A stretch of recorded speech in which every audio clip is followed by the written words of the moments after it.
ব্যাপার উল্টো এবার ছুটে আসতিস? দাঁড়ো, কী হয়েছে? ব্যাপারটা বলো, কী হয়েছে? কি বলবো বলো, মশার জন্য আমার জীবন অতিষ্ঠ হয়ে উঠেছে ভাইয়া। কি বলো?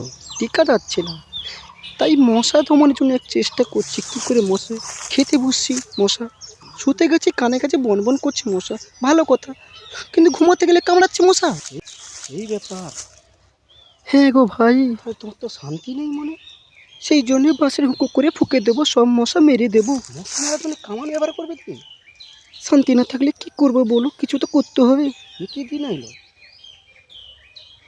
মশা দমনের জন্য কামান? সত্যি তোমার মনটাও ব্রেন আছে বটে, সত্যি এগিয়ে যাও এইভাবে।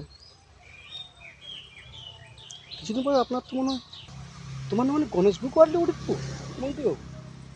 সত্যি ঠাকুর উঁচু মাথায় আছে মনে হয় তোমার। নমস্কার।